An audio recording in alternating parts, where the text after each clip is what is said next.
Hello, it's your favorite sports Unc here. Don't forget to hit that subscribe button to join the fastest growing community on YouTube. Remember, Nightcap doesn't happen without you. So please subscribe or you're going to make Ocho cry.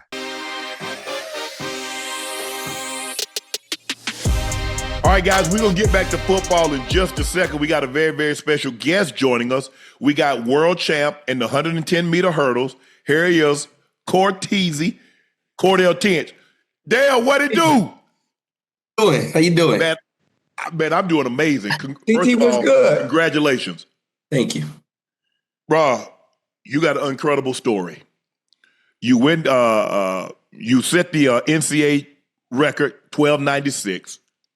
Running, everything's going well. Pandemic hit. You step away for an extended period of time, come back, and we had Melissa Jefferson on.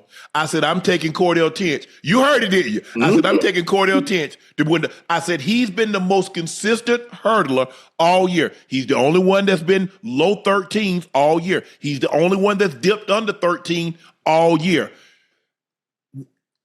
Why did you step away, and what gave you the confidence to come back and say, you know what? I'm not done with this sport yet. I can do something special. So it starts with so I graduated high school in 2018. I practiced at Minnesota, then ran for the University of Kansas. And then it was just kind of the way COVID was. I didn't run as fast as I did now, but I ran well. I was a Big 12 champ. But it just didn't feel right for me yet. So I was like, when the pandemic hit, it was kind of an excuse of darn, I can't compete. So I just stayed at home, went back to Green Bay, stayed here. And everybody that's been around me that's interacted with me has always believed that I was destined for something like this. And I never saw it for a very long time. So coming home and just resettling and, finding myself, that was really what I needed to come back to school in 2023 and then have an amazing 6 months. You set the collegiate record, you go pro, you sign with your dream brand, something you wear every day. Now you get paid to wear it. And then now to fast forward a year and a half after that, or 2 years, and be the world champ. It's been crazy. It's been amazing. And I'm thankful for it all. Hey, has it set in yet that you're the world champ? Has it really hit you yet? It did a little bit this weekend. I got to celebrate with my guys being back in Green Bay. So being around my people, it most definitely did. It settled in a lot when I got home to Green Bay and I gave my mom my medal and she put it on. That's when it really set in. I was like, damn, we did it. all the sacrifices, all the things of growing up and even growing up as an adult, seeing my mom with my medal is really what set it in for me. Yeah. So what's next after obviously winning the gold? What's next? I mean, obviously being a track runner, you want to win gold, but what goal do you set next after having an achievement of that magnitude? Well, coming into this year, the goal was I wanted to be the best hurdler in the world, whether that been I ran very fast all year or, I have the medal, which I did both. So that was the goals coming into this year. Going into next year, we'll look at, the whole year. The first goal is always to be healthy. That's always the goal in track. Got to make it through the whole season healthy. It's a long season. I mean, in reality, I just had a year-long season basically because I started last November and we just got done last month. So, yeah, so the goal is always to get to be healthy the whole time through. But, go in and, defend what I earned this year. That's going to be the main goal for sure. I'll have to look into the rest of it of how fast I want to run and what goals like that. But gotta go defend it. Cordell, look, when it comes to hurdling, America, we had Roger Kingdom win 84 and 88, and we had Alan Johnson, South Carolina Gamecock. You had Jason Richardson. You have Aries Merritt. When it comes to America, we are the hurdling capital. Yeah. Now, we had Dyron Robles from Cuba. He stepped in and won a gold. And you have Lucian of China won a gold. But and everybody's been tracing that 1280. Yeah. Now, Grant got close, 1281. I said, it's just a matter of time. Now, as I look at you with the flat speed that you have, I think you might be the best chance to dip under 1280. You see, that's always the goal. Is you want to run for one medals, but you also want to run to You're on time. Yeah, but I've heard that a lot. Is people obviously Grant is amazing at what he does, and people believed for the longest. And now people are looking at it. Even though he had a down year, everybody has a down year. You can't be at the top of the mountain forever. But they are acting as if like he doesn't still have the chance. But I think that the best chance currently for any hurdler is me and Grant have to be in the same race.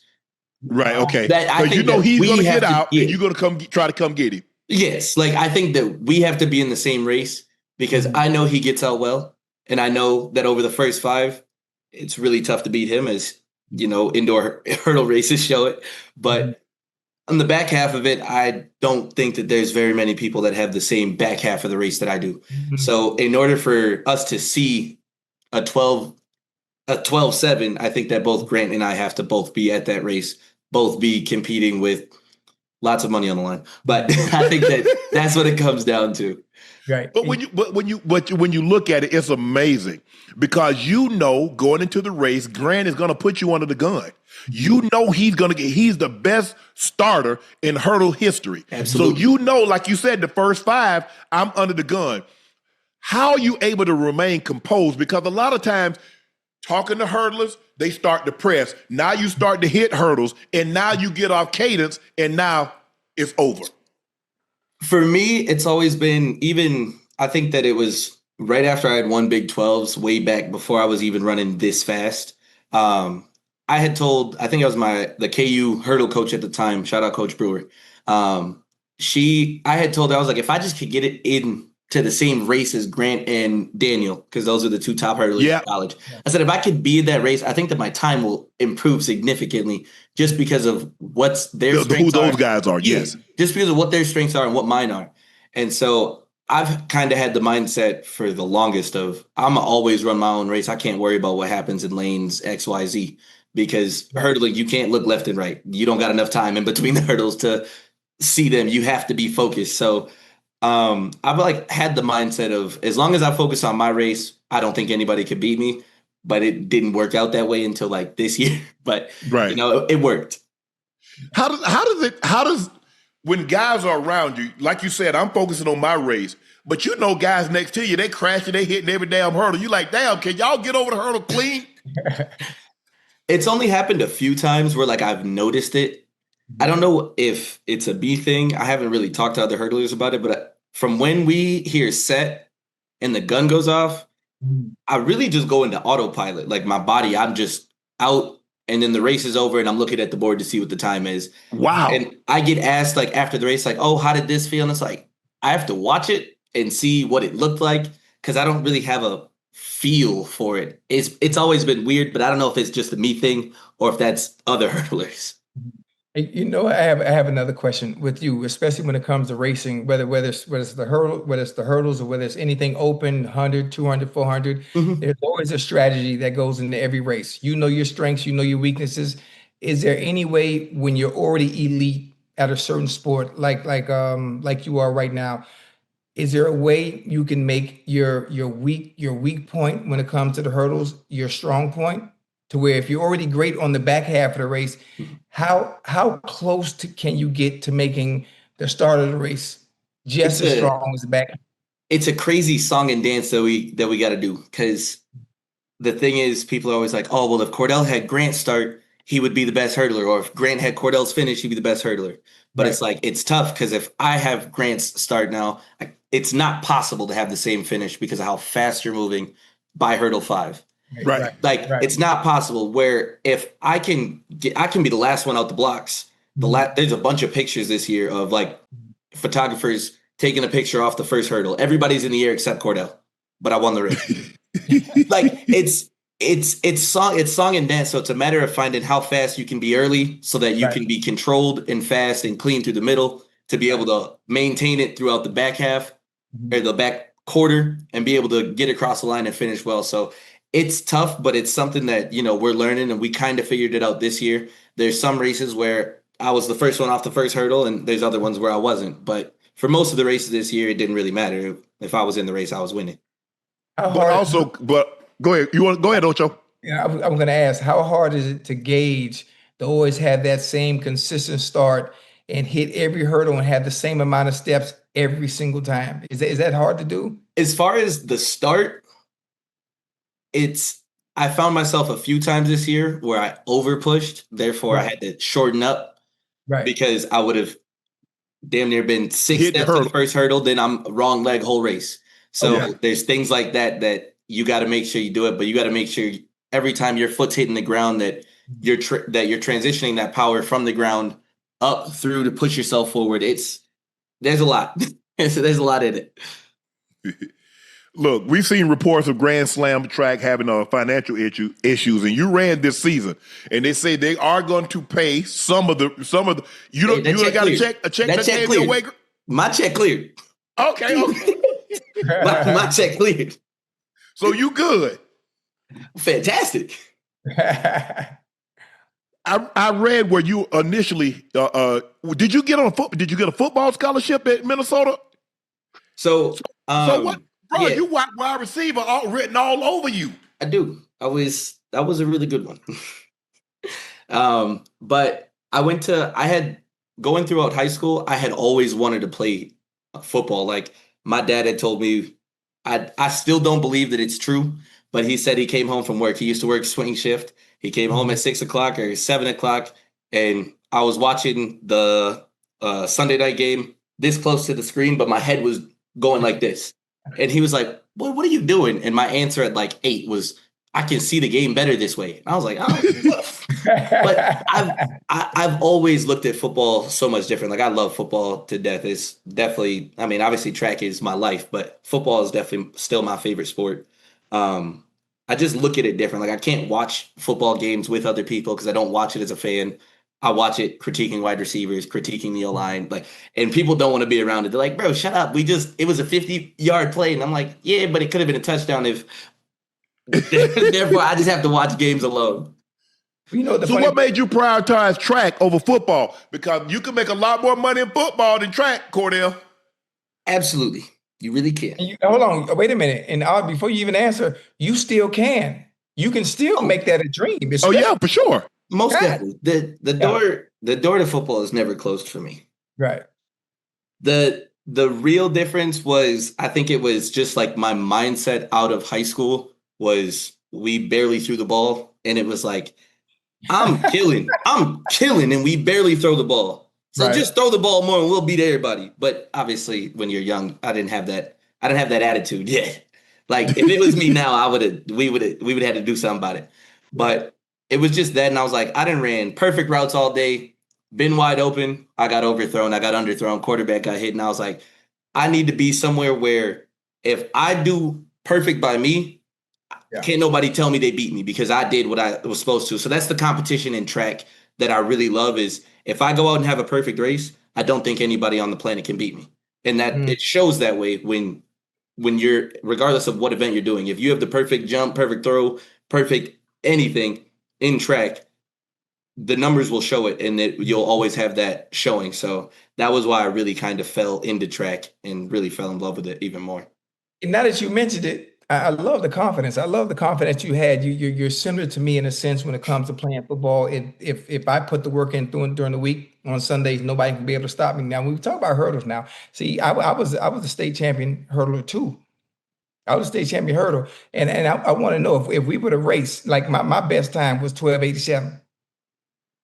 12:87. If we was a race, if we was lined up right now while you're still in shape, so there would be no excuses. You think you could take me? Ocho, I'm gonna be honest. Talk to me. Talk to me nice though, but talk to me. There's nobody on the earth, in my opinion, right now, yes, sir, that can beat me in a hurdle race. I like that. Cordell, you can let him jump the women's hurdle, and you still gonna beat him. Ocho, we can do that. We can do that. Well, okay. You can do the 100 hurdles. As a matter of fact, Cordell, you beat him. You run the hurdles, he run the flat 100, and you still beat him. Okay, now that he gonna lose. Now I run 9.7. Now you ain't gonna beat me now. You a 9.7 guy. I got money on Cordell. I'm a 9.7 right now. You 9.7 right now. Yeah. All right. So obviously, y'all talk to my agent already, so y'all can talk to them. You have your people talk to my people, and we'll figure it out. Okay. See, this is great content that we can create. Absolutely. Yeah.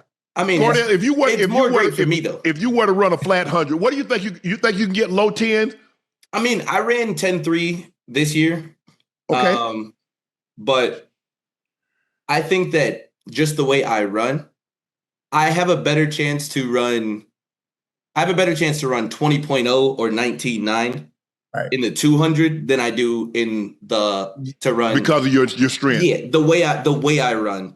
Right. Because I used to run 150s with some of the best. I mean, my boys are all over the country now. So we used to run 150s in the last 30. Yeah. I was coming. It was a freight train coming. Yeah.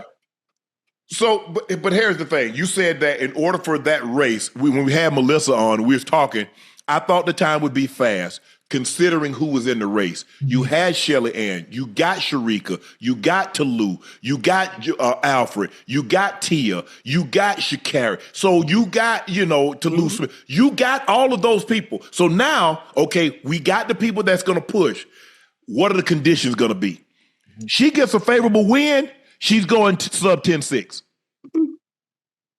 I said after, I think it was at when I saw Melissa run, and it was at USA's when I think she ran 10.6 there, or 10.7, one of those two. I said, I've never seen a 10.6 or 10.7, whichever one it was. I was like, I've never seen that in person. That might be the craziest thing I've ever seen. I can see her running 10.5. Ooh. I can see her running 10.5. It's got to be right. It's got to be the right people in the race. Yes, and it's got to be the right conditions. She needs like a +1, +1.5. Mm-hmm. Yeah, I mean, she ran well into headwinds. She just might need a track. If you go back and look at when Elaine Thompson Hara, when she ran 10.54. Yes, she had perfect conditions, and she had the people in the race. You've got to have the people in the race, and there has to be a certain level of fear. Exactly. You go back and look at Sid. Sid knew Paulino, Marilita Paulino, she got endurance. She knew Nasser was going to get out. Bobby probably told her, I want you to, attach yourself to Nasser. She'll pull you to Paulino, and then the 100, the last 100, that's on you. You got the strength to bring it home, and that's exactly what she did. She let Nasser pull her to Paulino, and when she came out of the bend with 100 to go, I said, "Okay, her race. Who's the strongest?"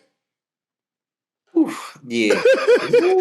So to see that, because I don't know if you were in the stadium or you watching it at home, what was it like? You get two. There had only been for the first time ever, there's only been two women to ever go sub 48. We have two in the exact same race. And then when you go back and look at it, I think Nasser ran 48.26, which is top 10 time all time. So you have two women go under 48 in the same race and a 48.26. And I think the slowest time was sub 50. That's crazy. That's crazy. I mean, I just watching it. It was, being American, but also being a realist as a track athlete. If Sid said she want to do something, if Sid had the nerve to say she's going to run the 110s next year, I'm not saying I'm nervous, but but Kombuchi and Russell and Starks, she can Quinn, they should really be nervous. does whatever she wants on the track. It's insane. So if whatever she says she want to go do, I don't put it past her, and that's why I really think that she's going to double in LA. That's just my guess. Is looking at it. What is there? I think she really wants to go sub. She knows if she goes sub 50 in the hurdles, her grandkids might see that, because to run that kind of time. So because you think about it, she ran 50.37, and she wasn't near what she is right now in the open 4. Exactly. So with that now, she definitely can do it. So if I'm Fem Cabot, I send the flowers every month. Thank you for not running. Thank you for not being in the 400 hurdles. That's what I'm saying. Appreciate you letting me get this She's never gonna beat her. Never. I was like, I think this year the chance, and then I started when I first came back to track, so in 2023, and then I was like, maybe she has a chance, but it was more of you never know. Sometimes somebody get the right race, and then I started watching Sydney run more and more and more, and I was like, yeah. When Femke's even said it, she's like, when she's here, I know I'm getting second. I'm like, Yes. that's It's like Bolt in his prime. You know at Global Meets wasn't nobody beating Bolt. Yeah. It didn't matter. When he was in his prime, from Beijing to Rio at a world championship, them little Diamond League meets, you get him. beat him there. But at a global meet, the world championships or the Olympics, he put a Jamaican uniform on his who getting the silver, who getting the bronze? That's what Sid is. But she's so far ahead. I mean, is it even fun when you go into a race and you know you're going to win by 3 seconds? That ain't no fun. Hey, whoa. For me, if I was in a hurdle race and I knew I was going to win by 3 seconds, that's going to be fun. But then again, it is only, look, that's 10 seconds. I'm running 10 on the hurdles. Yeah, but I'm saying she running the 4. Yeah, if you just think, if you know you're gonna run 13, but everybody else gonna be 13, 3, 13, 4. That ain't no fun, Cordell. You want a challenge. Mm-hmm. It depends on where you are. If it's at like a global final, which is where Sydney be putting where that gap shows up, I get it. At the mother meets, sometimes folks ducking you. Really don't even run those. You show up, run your race, get your money, and leave. Man, Cordell, thanks for joining us tonight, man. Congratulations. Continued success. So we going to see you at the, Spectacular next year? Oh, the ultimate championship. Yes, I will be there. I will. So you got the USAs and the ultimate? Yes. Okay. I just know for sure that's on the schedule, that ultimate championships, I'll be there because I meet with the top 20 people in the world. Why would I not want to be there? Why would I not want to continue to prove why I believe I'm the best?